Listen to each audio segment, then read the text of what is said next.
राजा जो बालपन में शेर के दांत गिनता था। अक्सर यह सवाल पूछा जाता है कि कौन था वह साहसी राजा जो बचपन में शेर के दांत गिनता था। आप भरत नाम के राजा को तो जानते ही होंगे। भारतवर्ष का नाम इन्हीं साहसी राजा भरत के नाम पर भारत पड़ा था। शायद यह भी पता ही होगा कि भरत बाल्यकाल में शेर के दांत गिनते देखे गए थे। असल में उनके बचपन के दो मित्र थे जो कि शेर थे। यह कैसे हुआ, इसकी कथा आज हम आपको सुनाते हैं। राजा जो शेर के दांत गिनता था। जब भारत की उम्र 11 वर्ष थी, उस वक्त उन्हें संपूर्ण ज्ञान उनकी माता शकुंतला के सानिध्य में ही मिला था। वे उन्हें कई श्लोक और व्यवहारिक ज्ञान दिया करती थी। शकुंतला ने भरत को निडर, साहसी, उपकारी, यशस्वी बनने की प्रेरणा दी थी और वे अक्सर ही भरत को न्याय का मार्ग सिखाती थी।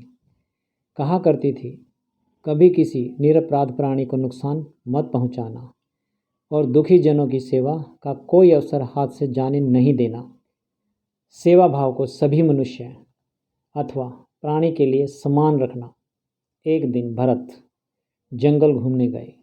उन्हें शेर के बच्चे के रोने की आवाज़ सुनाई दी। जब वे उस आवाज़ को सुनते सुनते गहरी झाड़ियों को हटाते हुए मध्य जंगल में पहुँचे, तब उन्होंने देखा 5 भालुओं ने 2 छोटे शेर के बच्चों को घेर रखा है। वे अपने माता पिता से बिछड़ गए हैं। जैसे ही उनमें से एक भालू ने बच्चों को झपटा मारा, दूर से तीर चला। उस तीर के पास पड़ी बड़ी सी चट्टान को तोड़ दिया। यह भरत द्वारा उन भालुओं को चेतावनी थी। अब सभी की आंखें बालक भरत पर आ खड़ी थी। जैसे ही सभी 5 भालू बालक भरत पर आक्रमण करने उनकी ओर बढ़े, वैसे ही बालक ने फुर्ती से अपनी खड़क से 2 भालुओं के शीश को धड़ से अलग कर दिया था, जिन्हें देख अन्य 3 भाग गए। दोनों शेर के बच्चे बालक भरत के चरणों में आ गए। भरत ने प्रेम से उन्हें गले लगाया और सहला कर कहा, चलो हम तुम्हें भोजन देंगे और अपनी माता से भेंट भी करवाएंगे।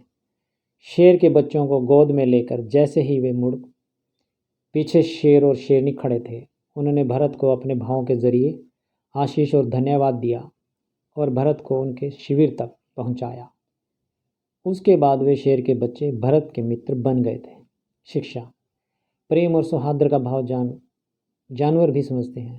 प्रेम के जरिए मनुष्य एवं जानवर के बीच की दूरी को भी मिटाया जा सकता है और आज के वक्त में मनुष्य ही मनुष्य का दुश्मन हो चुका है। न्याय की कोई